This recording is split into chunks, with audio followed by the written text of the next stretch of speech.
A ver. Bueno, pues muy buenas tardes a todos. Aquí tenemos a Norberto. Para quien no lo conozca, os lo presento. Norberto nos va a hablar de él. Nos va a hablar ¿Sí? de él. Dilo tú, dilo tú. De su yo gay. Exactamente. Ese Creo que es va a ser el tema. muy interesante, ¿verdad? Sí. ¿Qué edad tienes ahora, Norberto? Permíteme que te pregunte. Ahora tengo 5 y falta poco para que cumpla 56. Con lo Toda una cual, vida. todo este proceso de que te acepten como quien eres, en la edad en que tú y yo tenemos, será un poquito difícil. Así que te abro puertas y cuéntanos. Bien, bien. Gracias por abrirme la puerta, Gloria. Y gracias a todos por estar acompañándome en un tema que, a ver, no es sencillo hablar de uno mismo y sobre todo cuando hay un micrófono abierto, ¿no? Sí. Cerrar micros, porfa, que no puedo hacerlo, no sé por qué. Aya y Valeria, creo. A ver, a ver. Silencia a todos, Gloria. No y que puedo. Norberto... Ahí está. Ahí está. Bueno, les decía, para retomar, que, a ver, Es el de tema... Ayelen que está abierto, creo. Sí. No está. Bueno, Gloria, gracias por abrirme las puertas, se arranco nuevamente, abro las puertas de vuelta, esto está bueno, abrir las puertas 2 veces, así uno va tomando confianza. Las abrimos hasta el final, bien abierto. Hasta el final, de par a par. Esa es la idea que hoy me propuse, no va a haber nada para esconder, nada para ocultar, se abren las puertas así de par a par. Bueno, a ver, conversando con mi yo, conversando con mi estigma, conversando con mi gay, porque de alguna manera no fue fácil todo el proceso. Yo ya desde muy niño sentí algo muy especial, algo que estaba sucediendo, por eso yo soy de la idea o de la creencia de que no es una elección, ya uno nace con esto. Obviamente uno elige después seguir por este camino porque no puede forzar el rumbo de los acontecimientos. De hecho, hay gente que a lo mejor decide torcerlos a toda costa y tarde o temprano llega una edad donde tienen que seguir el instinto digamos, de lo que les dio la naturaleza, ¿no? No se puede esquivar, no se puede esquivar. Entonces, bueno, yo la idea mía es empezar desde que era niño, perdón, siempre sentí así algo diferente, algo especial, me sentía muy distinto. Yo, de hecho, cuando iba al colegio primario, no recuerdo mucho del jardín de infantes, pero recuerdo que cuando yo iba al colegio primario, en los recreos, yo no jugaba con los varones, pero no era algo forzado, era algo que yo elegía, me iba a jugar a la ronda con las chicas. De hecho, también tuve una especie de bullying, porque no todas, pero por ejemplo, una sola de las chicas que se llamaba Mónica, me acuerdo, me decía, vos no tenés que jugar con nosotras. Y claro, yo me sentía mal porque, digo, es ahí donde pertenezco, o sea, donde yo me siento cómodo. De hecho, creo que eso tiene que ver un poco con mi sensibilidad, porque la ronda que implica agarrarse de las manos, ¿no? Tomar confianza. Y yo en ese lugar me sentía con confianza y me sentía con contención. Así que bueno, así empezó todo. Así empezó todo. Yo ya notaba que había algo distinto en mí, ¿no? No voy a usar la palabra raro, porque la palabra raro es estigmatizante. Yo creo que siempre tuve, más que el referente paterno, tuve el referente materno, porque mi vieja ocupó un papel muy preponderante en la familia, ¿no? Como personaje de unión, como personaje de contención. Mi papá lamentablemente fue víctima de una adicción al alcoholismo, así que desde chico, al ser yo también el hijo mayor, tuve que asumir un montón de responsabilidades en las que me dijeron, vení, vos perteneces acá. Así que de alguna forma fui papá de mi papá, papá de mis hermanos, y así empezó la historia, ¿no? Un poco está ligado al taller de exigencia que di el otro día. Ahí empezaron todas mis exigencias y también el decir, bueno, yo tengo que ser así, no puedo ser gay. O sea, está mal ser gay. ¿Cómo voy a ser gay si tengo hermanitos de quienes ocuparme, tengo una madre a quien servirle de bastón? Y así empezó todo. Con el correr de los años, esa sensación de que yo me sentía diferente, la tenía en mí y yo sabía que estaba. Lo que no le podía era poner nombre, no sabía qué era. O sea, yo sabía que me gustaba, por ejemplo, era más amigo de mis amigas que amigos de mis amigos. Sentía más empatía, sentía más diálogo, sentía más entendimiento.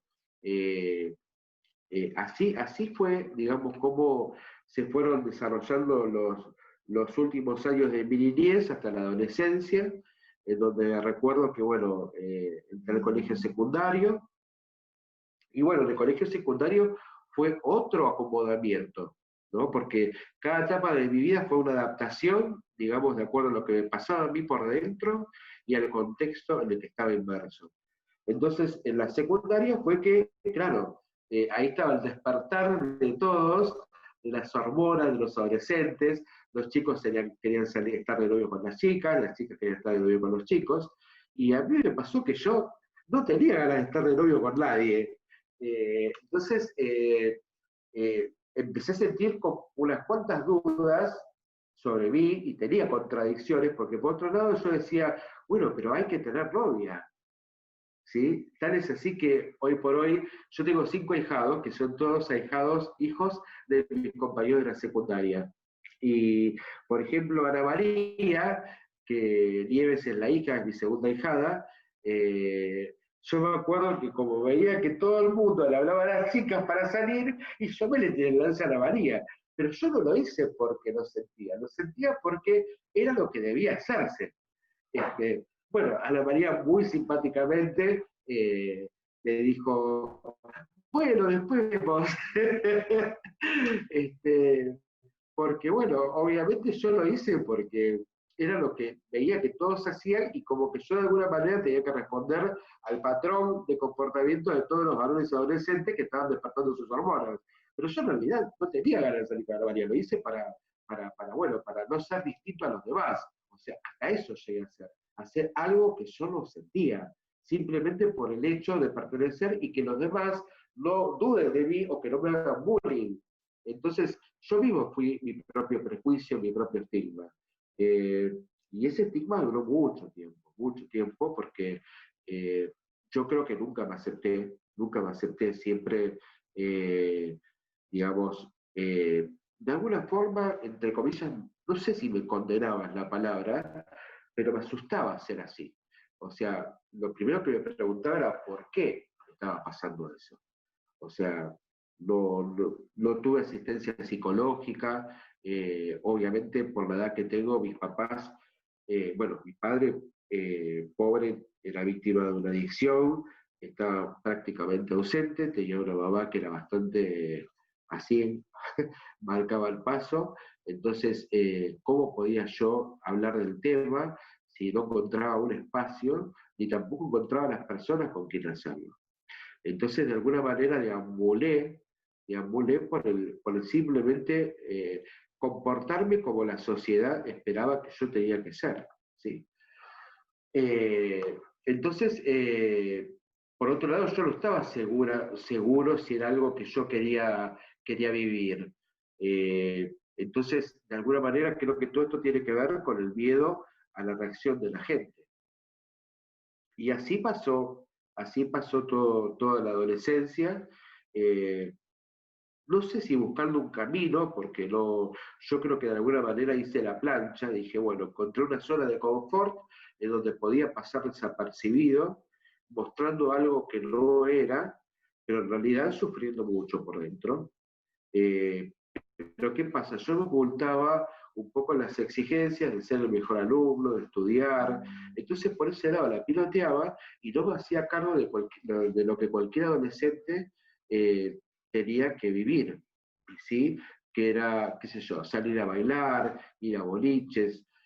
A mí me pasó, por ejemplo, que cuando terminamos el colegio secundario, acá en La Luz había un boliche que era La Casona, que ahora está cerrado, tristemente célebre, y yo me acuerdo que me decía, Norma, vamos a bailar, yo no quería ir a bailar, porque yo sabía que algo me pasaba a mí, o sea, digo, ¿para qué voy a ir a bailar? Que a mí me encanta bailar, pero el hecho de ir a bailar en esa época era para ir de levante, y yo no quería ir de levante, yo a lo sumo quería ir a pasar la noche, a divertirme, a charlar con gente, pero lo que menos quería era ir a levantar a una chica. Tampoco quería ir a levantar un chico, porque era algo que yo tenía como diciendo, no, esto no se debe hacer, no, vos tenés que hacerte cargo de tus hermanos, tenés una carrera. Encima, elegí una carrera que no es muy amiga de la diversidad, que es la de ser contador público. O sea, si yo hubiera sido publicista, si hubiera sido artista, que es lo que me encantó siempre y no lo hice, si hubiera elegido una profesión que de repente hubiera sido más amigable, friendly, como se dice, gay friendly con eso, obviamente hubiera sido más fácil el camino y además hubiese podido conocer gente con quien charlar, con quien de alguna manera canalizar todo lo que me pasaba, y no, me metí en una carrera súper estructurada como la de contador público, donde saquito y corbata y todos somos señores. Entonces, todo eso contribuyó más aún a que yo me encierre más y a que no busque un camino para poder sanar y buscar la aceptación. Gloria, ¿levantaste la mano? Sí, yo te quería hacer una pregunta. Gloria. Sí, ¿me oyes? ¿Me oyes?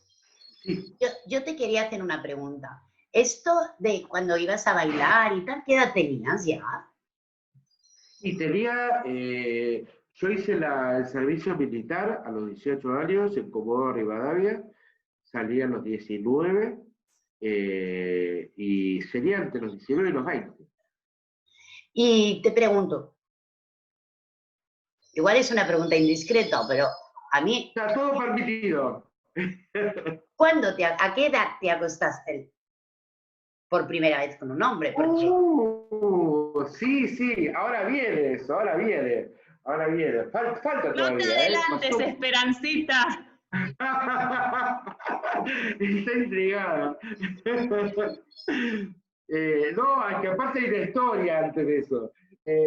Bueno, la cuestión es que todo era tirantes, o sea, no fluía con lo que me pasaba, no me aceptaba, tenía miedo, me alejaba, hacía la vista gorda, a ver, ¿qué más? Tenía dudas, obviamente me alejaba de todo aquello que podía, a ver, si yo veía que alguien era gay, yo no me acercaba tampoco, porque digo, no, porque si me junto con este fulano, yo entonces voy a dar, o sea, no me lo puedo permitir, o sea, hasta eso, yo mismo fui mi propio prejuicio, yo mismo fui mi propio estigma, o sea, yo mismo me descalifiqué. ¿Pero por qué? Porque evidentemente no tenía ni una asistencia psicológica, ni tampoco tenía las herramientas, ni tampoco tenía una personalidad, debo reconocer, firme, como para decir, bueno, a ver, ¿qué me pasa con esto? Si yo me hubiera hecho las preguntas del coaching o de la mentoría, ¿qué hago con esto? ¿Qué me está pasando con esto? ¿Qué puedo hacer con esto? Pero esto me pasó después de los 40 y pico de años, no a los 20. Entonces, evidentemente yo seguí con aquello que me estaba funcionando de alguna manera, pero que más tarde iba a desembocar en algo muy terrible. ¿Qué pasó?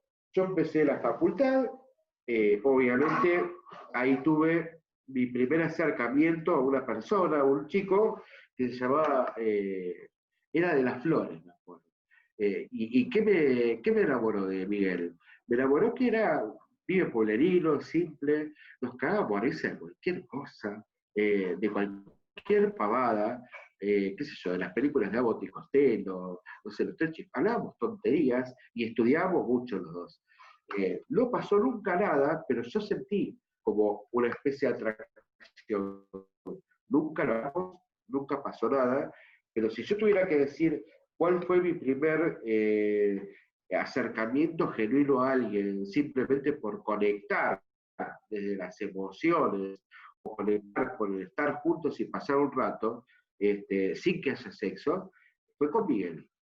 ¿Y por qué digo esto? Porque mucha gente tiene la creencia, digamos, de que el ser gay se habla de promiscuidad, se habla de estar teniendo relaciones sexuales permanentemente, y es otro tipo de amor.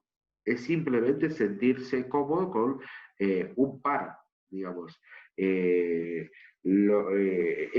tener un compañero, es tener un amigo, es compartir una comidita, es hacer algo juntos, pero es algo que yo no lo veía, no lo Es veía. amar, ¿no? O sea, ¿por qué? Porque la misma, ¿cómo? Es amar. Es amar, es amar. Eh, ¿Qué pasa? Lo que pasa es que mucha gente confunde lo que es la genitalidad con la sexualidad. Entonces, ahí está el punto. Entonces, la sexualidad con amor, o sea, no es solamente la genitalidad, es simplemente, digamos, elegir la sexualidad con amor. Lo que pasa es que en esta sociedad, a ver, la gente es muy jodida y lo sigue siendo, por más que estemos muy abiertos y todo, yo creo que la juventud como Galia, Melina, Rocío, Valeria, Erika, Melina, ellos no juzgan, Gloria. Ellos aceptan y vivieron de manera muy diferente a nuestra generación. En nuestra generación, el tema de la estigmatización del puto, mira ese trolo, o capaz que te veían que a lo mejor hablabas medio finito y te hacían burlas, ¡ay, loca! Te gritaban, ¿entendés? Entonces uno mismo no se permitía hacer, porque sabés que en cualquier momento que vos te mostrabas tal cual eras, enseguida te caía la descalificación y la homofobia. ¿Entiendes? Entonces, yo creo que es muy insultante el hecho de tener la creencia de que ser gay, o sea, no es aceptable, voy a leer lo que escribí, puse, no es aceptable el uso de puto porque proviene de la creencia de que ser gay es insultante. Entonces, todas esas cosas, todo eso que se después se me lanza en Perdona, la Norberto. cabeza. No, sí, ¿quién habla? Yo, Melina, tengo que levantar la mano. No, ¿podrías repetir No. la frase porque no la escuché, justo se cortó? La frase que escribí, y la leí porque se me ocurrió hoy, puse, no es aceptable el uso de la palabra puto, porque proviene de la creencia de que ser gay es insultante. ¿Sí? Me gusta. Sí. Gracias. Sí, se me ocurrió y dije, la tengo que anotar, porque todo lo que viene así de golpe, hay que anotarlo y hay que hacerlo propio. Entonces, bueno, había que luchar no solamente contra lo que a uno le pasaba, pero, a ver, yo no quería resistirme, pero de alguna manera fabriqué, elaboré. Yo fui la propia usina generadora de un plan de resistencia, ¿sí? Porque tenía que defenderme de alguna manera de todo este tipo de cosas. Entonces tenía dos enemigos, mi propio yo, mi propio rival, mi invicto rival, que siempre me ganaba todas las batallas, y además todo el contexto exterior. Y así fue. Y así fue que, les cuento cómo fue mi primer acercamiento a la persona, que acá se viene de Gloria. Yo estaba estudiando en la facultad, y yo ya tenía 26 años, grande era. Yo hasta ese momento no había debutado con nadie. Había tenido un intento de tener relaciones sexuales con una chica, y cuando llegó el momento, pusimos a charlar. Ese fue el encuentro íntimo. Y le dije, dijo, mira, la verdad que no sé por qué acepté y por qué te propuse esto. Creo que fue el ver qué me pasaba, pero confirmo realmente lo que me pasa. Bueno, al principio se quedó sorprendida y yo muy naturalmente le dije así, que creo que ahí salió mi verdadero yo por primera vez, sin modismos, sin caretas, y honestamente habló mi corazón. Obviamente después quedamos amigos y después se cortó la relación porque una compañera de facultad que después, bueno, se casó y la vida de la gente toma cursos diferentes. Eh, y después, bueno, la primera relación fue a los 26 años. Me faltaban 3 materias para recibirme. Yo no sé si lo dije, pero yo para recibirme de contador estuve 2 años. Las 3 últimas materias me llevaron 2 años, me llevaron un tercio de la carrera. Eh, Eso tiene mucho que ver con que no era lo que yo quería para mí. Por eso la felicito a Vale de lo que hizo, porque yo tendría que haber hecho lo mismo en su momento. Nada más que a mí faltaban 3 materias y bueno, ya está, ¿viste? Digo, las doy. Pero, pero bien, Vale, te felicito. La verdad que si yo hubiese entendido tu cabeza, hoy lo sería con todo el mundo. Bueno, resulta que un día salgo de la facultad y tomo el subterráneo para ir a un cliente. Yo ya estaba trabajando en el estudio contable. Y bueno, me empieza a mirar un chico muy atractivo. Me mira. Y yo estaba así, colorado, transpirado, ¿viste? Porque aparte me generó algo. Bueno, no pasó nada, bajó el subte, me sigue, me dice, ¿querés que te dé mi teléfono? Obviamente me dio su teléfono y nos juntamos ese mismo día a la salida del trabajo, charlamos y bueno, después pasó lo que tenía que pasar. Eh, y ahora les voy a contar que fue una experiencia muy fuerte. Yo no recuerdo su nombre. Me acuerdo que fue muy, muy amoroso, este, muy sensible, fue muy lindo lo que hizo, pero el tercer encuentro me dijo, tengo que hablar con vos, yo tengo VIH. Y, y nada, justo era la década de los 90, eh, donde estaba la famosa peste rosa, ya habían pasado varios años de la muerte de Freddie Mercury, y honestamente me cagué en las patas. Me cagué en las patas y me puse a llorar desesperadamente.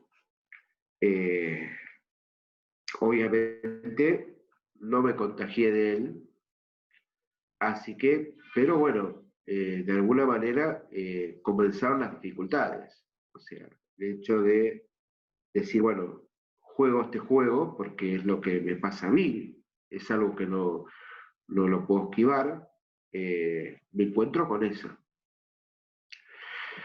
Y a partir de ese momento empecé a vivir con miedo, porque si bien no todas las personas que se te pueden acercar pueden tener VIH, otras sí. Y también en el ambiente, yo empecé, les cuento, yo, ni bien empecé a tener estos encuentros con este chico, empecé a animarme a ir a bailar. Obviamente me iba a las 2 de la mañana, todo camuflado para que nadie me vea, hacía la cola y me metía corriendo. Y yo bailaba, me encantaba bailar. O sea, era mi lugar, no había dudas de que ese era mi lugar, donde yo me sentía cómodo, era muy tímido igual, no me acercaba a nadie. Las veces que he conversado con gente es porque se me acercaban, porque tenía miedo a la frustración, al rebote, al rechazo. O sea, empezaron a aparecer muchas cosas que quizás se viven en la adolescencia y como yo no las había vivido, las tenía que vivir de los 26 a los 30 y pico de años. O sea, hemos perdido mucho tiempo. Pero bueno, creo que todo es perfecto y todo sucede para algo. O sea, las condiciones fueron esas y yo con las pocas herramientas que dispuse, con la poca contención que dispuse, porque también les quiero contar algo. En ese tiempo yo estaba haciendo terapia con una psicóloga, Diana Sisic se llamaba, una profesional de Belgrano, muy cheta,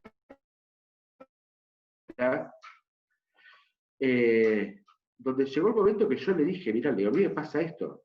Dice, vos no sos gay, me dijo. Vos elegís ser gay porque te es más cómodo, porque así evitás tener relaciones con las mujeres. Yo me quedé helado. Digo, ¿qué atrocidad es esto? Y así lo mantuve, porque obviamente era, a ver, yo no sabía lo que era la terapia, y la mantuve y me jodió la vida porque terminé con una depresión, me tuve que dejar, terminé con una depresión muy angustiante, donde yo, por ejemplo, me acuerdo que viajaba en el subte agarrado para ir a trabajar y iba llorando.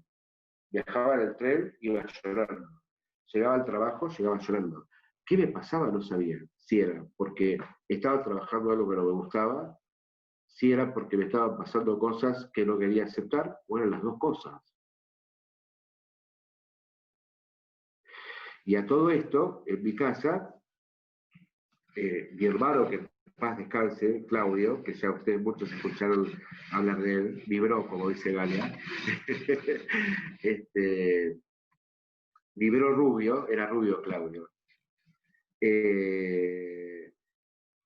Yo me acuerdo que en esa época, en la década del 90, estaba Verdad Consecuencia, y había una pareja que era de gay. La primera vez que en la televisión se mostraba, Damián de Santo era uno de los chicos, el otro actor no me acuerdo el nombre. Y recuerdo que en la mesa estábamos comiendo, mi papá, mi hermano, todos, y se dan un beso. Mi hija dijo, ¡qué asco! Mi hermano dijo, a todos los putos hay que matarlos. Digo, ¿cómo hago para no? O sea, nunca siempre voy a tener que ocultar esto, porque ¿cómo lo hablo con mi familia? ¿Cómo? El hecho es que mi hermana sabía, porque mi hermana hacía patinaje artístico, ella tuvo en la selección de Argentina varios años, fue décima en el mundo, participó en varios mundiales, y todos sus amigos, todos los patinadores eran gays. Y yo iba a verla patinar a ella porque era alguna forma de estar en el ambiente y ver a los chicos y charlar y tener, ¿viste?, un diálogo.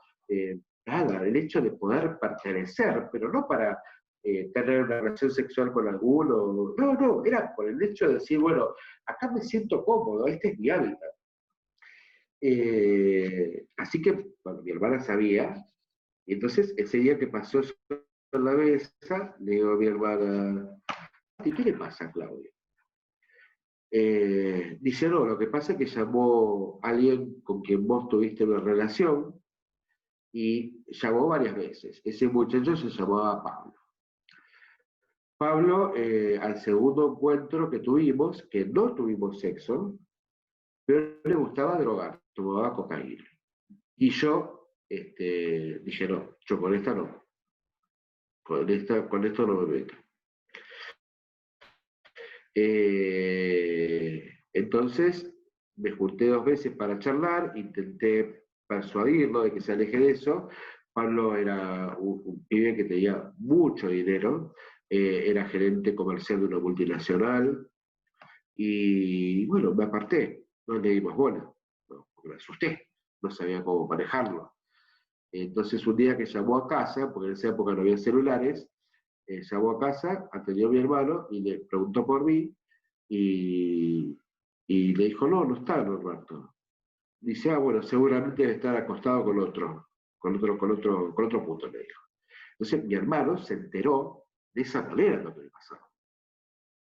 Entonces, claro, cuando vio esa escena en la televisión, tuvo el momento perfecto para hacer ese disparador, porque mi hermano era un genio, no es que era malo ni era homofóbico, pero se ve que tenía miedo también él. Así como yo tenía miedo a aceptarme, él tenía miedo, porque fuimos creados así. Él también tenía miedo. Yo lo comprendí después.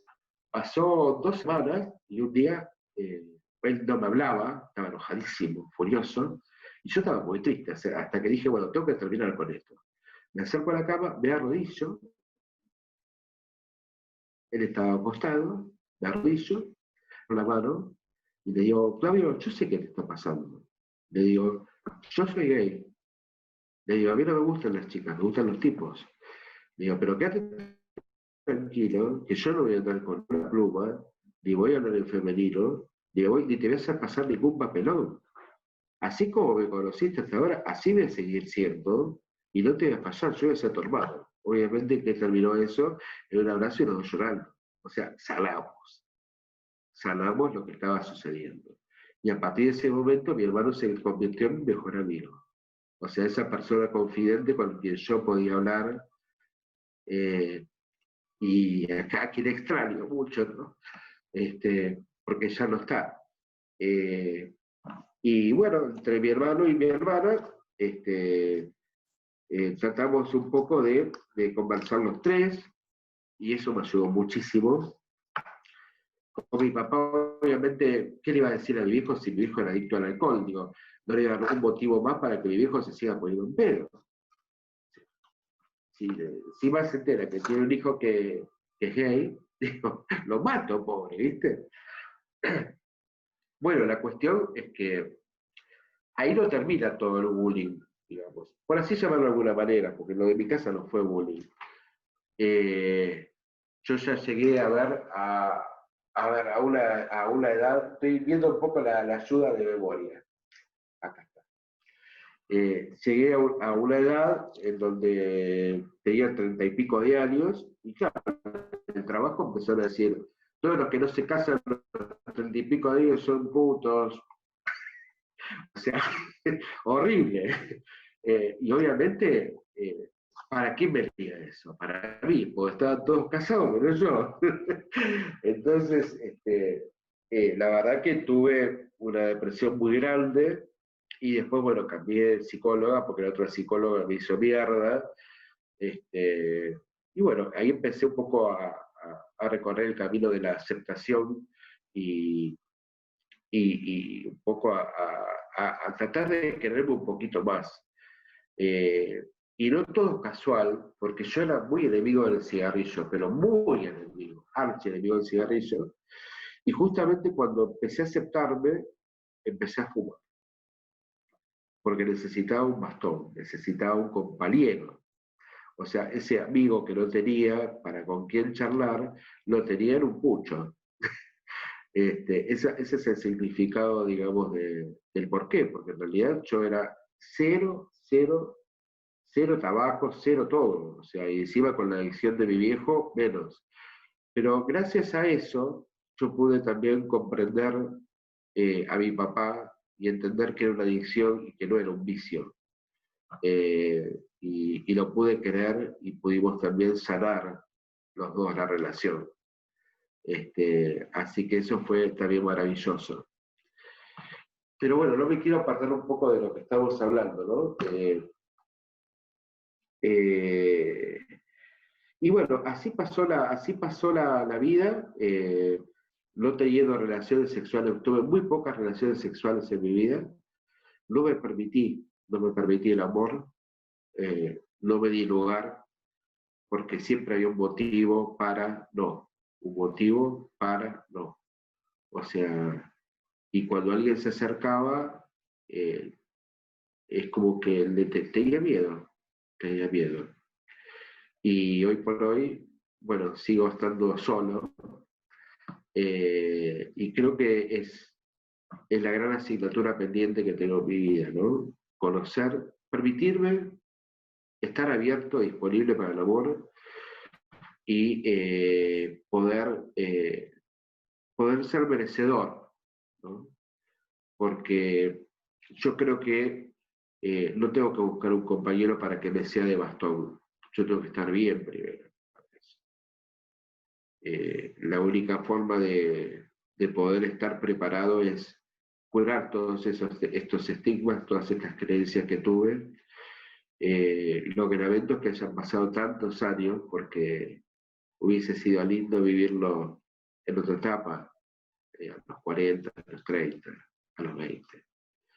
Pero bueno, estuve muy ocupado en esas décadas. Estuve muy ocupado, creo que dedicándole poco tiempo a esto, porque no di con las personas adecuadas que me pudieran ayudar, y porque yo mismo también me las ingenié para hacer algo que no tiene nada que ver conmigo.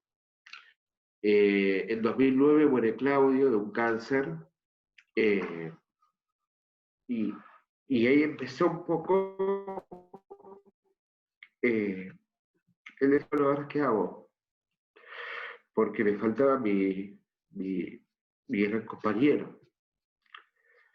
Entonces empecé a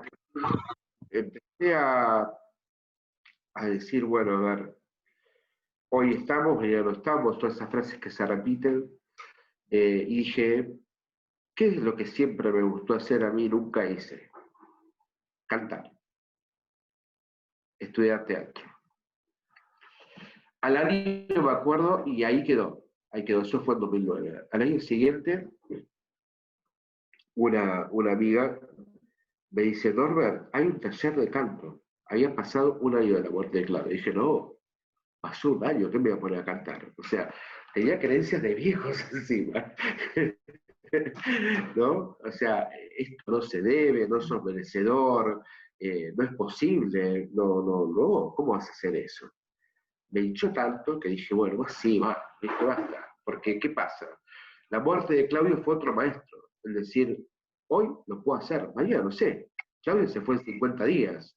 Le agarró un cáncer fulminante desde que se lo detectaron hasta que murió, pasaron 50 días.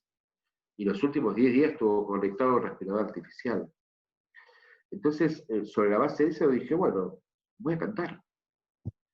Y ahí empecé un poco a vincularme con el ambiente del teatro, con el ambiente del canto. Hice mi primera obra de teatro, con improvisaciones en vivo, en un teatro en Almagro. Fui feliz. Empecé a conectar con gente que me aceptaba como era, con gente que también tenía la misma condición, y que no éramos todos loquitos, que no éramos todos enfermitos. Al contrario, éramos gente con una sensibilidad extrema, gente que conectábamos, que charlábamos, que nos moríamos de risa por cualquier pavada. No había juicio, no había lugar para el juicio. Había total liviandad, total franqueza, mucho cariño, mucho abrazo, mucho abrazo. El abrazo es tan sanador. Algún día me gustaría hacer un taller de los abrazos. El abrazo es algo que te envuelve el alma, te envuelve el corazón. Y yo creo que empecé a curar todas esas heridas emocionales que tuve desde chico, desde adolescente, inclusive estar siendo adulto. Y bueno, hice una obra de teatro con Pablo Razuk, que me dirigió en un año, un año de estudio. Me dice Pablo, Norman, vos tenés una mirada y tenés una conexión con el público impresionante. Y ahí fue cuando también decidí a cantar y fui feliz. Bueno, mi profe de canto, Gabriel Samir, es actor de polka, es profesor de teatro de muchos actores de Canal 13. Con él hice muchos talleres que tienen que ver con la liviandad, las emociones, y me cambió la bocha, Pero fue después de la muerte de Claudio, cuando yo tenía 44 o 45 años. O sea, había pasado toda una vida. Y desde esa edad, desde los 45 hasta ahora que tengo 55, pasaron 10. O sea, hoy por hoy yo siento que tengo 10 años. O sea, soy un chico que está aprendiendo. Obviamente, no tengo esa edad biológica, pero en el alma, a veces por eso sale ese niño de adentro, que muchas veces Gloria me dijo, tenés que contener ese niño y ser más adulto, tenés que tenerlo más en vereda. Lo que pasa es que ese niño estuvo en vereda muchos años, entonces ahora tengo que dar un permiso para que se recree, porque necesita ser feliz y recuperar el tiempo perdido, porque ese niño se salteó un montón de etapas. El adolescente se salteó etapas. No se permitió vivir, no se permitió disfrutar. Pero bueno, lo bueno es que, como viene un mensaje hace un ratito, nunca es tarde. Nunca es tarde. Y yo, a ver, la otra vez hablaban de arquetipos, no sé dónde lo escuché, si se lo escuché a Ana o a quién se lo escuché, que somos de alguna manera, no, lo vi en el taller en la obra virtual de Sherpas, el tema de tomar la postura de superhéroes, cuando vamos a hablar en público, ¿no? Conectarnos con nuestros superhéroes. Y yo digo, bueno, creo que a lo mejor la clave está ahí, ¿no? Tener ese momento de intimidad, tomarlo como una meditación y decir, yo soy mi héroe. Yo soy mi héroe y yo puedo salir a la cancha y dar todo, en todos los aspectos, en todos los vídeos, inclusive en el personal. O sea, ser gay es simplemente ser un hombre que le gustan los hombres. Nada más que eso. Entonces, tan simple y, y, y, y tan normal. Porque mucha gente habla de la normalidad y ahí es cuando aparecen los estigmas. No, loco, es normal. Dejémonos de joder. Estamos en el 2020. Ya fue. Ya fue. No estamos en el Paleozoico, no estamos en 1810, no estamos en el 1900. Ya está. O sea, dejémonos de joder. Y lo digo así abiertamente, y perdón que use este término, pero lo digo porque creo que más simple que eso no es. Es cortita la bocha, cortito el pie, y todos merecemos ser felices. Seamos lo que seamos lo que elijamos, seamos lo que querramos ser, sin joder a nadie, sin perjudicarnos. Y bueno, eso es todo. Creo que estamos con el tiempo, ¿no? Bueno, Alberto, aquí hay alguien que quiere decirte algo. Estoy muy emocionado, ¿eh? Roberto, soy Rubén. Mira, te quería decir unas cosas.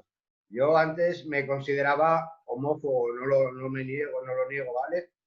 Y desde hace unos meses, Gloria me empezó a enseñar cómo a verlo de otra manera, ¿vale? Y ahora, después de haberte escuchado a ti, te admiro, tío. Ya está claro. Yo sé que es cosa mía, ¿vale? Pero es de aquí, tío. La gente tiene que cambiar la mentalidad. Y tú me estás ayudando. Con esto que acabo de escuchar de ti, he aprendido mucho, tío. Eres grande. Eres muy grande, Norberto. Gracias. Gracias, Rubén. Gracias por tus palabras. Es muy lindo escuchar eso, porque bueno, yo creo que cada uno hace lo que puede, ¿no? Yo hice lo que pude, vos también hiciste lo que pudiste. Porque todos nos alimentamos con lo que nos dan nuestros padres, con lo que nos da nuestra sociedad, con lo que nos da la vida, y hacemos con eso lo que podemos. Entonces, lo que más influye son los padres y las ideologías, eso influye muchísimo. ¿Dónde creces? Lo que influye es dónde creces, con qué agua te riegan. Lo que pasa es que ya cuando uno está crecido, dice, pues yo no bebo agua embotellada. Pues yo me voy a la fuente y la cojo yo, ¿no? Claro. Entonces, realmente, Norberto, creo que estaremos todos de acuerdo. Ha sido increíble lo que nos has contado. Maravilloso. Ya te has acabado de abrir. Ole, sin vergüenzas, sin tonterías. Mira, yo te digo una cosa. En mi vida hay muchas personas gays, muchas. Y yo sé y sobre todo a veces para que yo les ayude, yo siempre digo una cosa. A ver, pero tú entras en tu casa y te preguntan, oye, ¿tú con quién te acuestas? ¿Con hombres o con mujeres? Tú vas por la calle y la gente te pregunta, ¿con quién te acuestas? ¿Con hombres o con mujeres? Digamos, a mí no me lo han preguntado jamás. Jamás, ¿no? Entonces, también quitémonos un poco el pensar, ¿no? El otro va a pensar y se va a pensar y de todas maneras, ¿y si piensa al revés que tú? Fíjate tu hermano, ¿no? Fíjate tu hermano que cuando hablas con él, hace flash y cambia. Sí. Entonces, sí. Esto viene a lo que hablábamos el otro día, que uno, yo sé que en tu tiempo, que es el mío, yo soy mayor que tú, pero sé cómo se hablaba, eran putos maricones, esquineros, puleros, chaperos, digamos, lo más despectivo. Porque la prostituta era la puta y la mamona, ya, ahí se quedaba, ¿no? Pero con este colectivo había muchísimo más extensión de vocabulario, ¿no? Pero hoy no, hoy ya no. Entonces, cambiamos perspectivas, no puede ser, ahora que está Rubén aquí, ¿no? Que una persona con 34 años que va a hacer tenga una mente tan obtusa y tan cerrada, y te lo dije, además yo te lo conté, que no los llama maricones ni putos, no, azucarados. Azucarados, para mí sois azucarados. ¿No? No puede ser que piensen con ese poco respeto, ¿eh? Eso es. Y yo lo estoy cambiando, te puede decir Gloria, yo eso ya lo estoy viendo de otra manera, que es como se debe de ver, ¿sabes? Y el que lo Una es. cosa normal. Y el que lo es, lo es. El que lo es, lo es. Claro, claro. Lo que tú dices, tú eres de vegetales. ¿Cómo? Tú eres de vegetales, no eres de carne. Punto. Ya. Claro, yo soy un herbívoro. Herbívoro, ahí está, ¿no? Pues bueno. muchísimas gracias. Muchas gracias, Roberto. Creo que nos ha gustado a todos. Un aplauso para él, ¿no? Gracias. Gracias, Norbert. Gracias por tu generosidad de compartir con todos. Eso Gracias, se llama gracias. valentía. Esa valentía. Me sentí acompañado. Acá veo los comentarios. Cecilia, qué hermoso el amor de hermanos. Andrea dice, nunca es tarde, qué valiente, te felicito. Galia, bravo, qué grande sos. Miriam, gracias por tu franqueza. Melina, no importa que hayas tenido esas creencias, hoy ya las tenés aceptadas y eso ya es un gran paso. Miriam, el maestro llega cuando el alumno está preparado, grande Norbert. Así que, hermoso. Chicas, gracias por todo el apoyo. Deberías ir viendo todas las grabaciones que haces, Norbert. Tanto ¿Sí? conmigo como con Ana. Desde el principio, desde la primera, siguiendo el orden en que las has ido haciendo. Sí, has mejorado. No, es que se te ve la seguridad. Ahora se te ve seguridad. Hablas desde el corazón. Grandote. Y ahí es donde está la seguridad. Pues muchísimas gracias a todos, Norberto. Gracias por darme esta oportunidad, Gloria, por el espacio. Norberto. Gracias por escucharme. Gloria. Cerramos. Pero ves que está con el tipo al lado. Chao. Chao, gracias.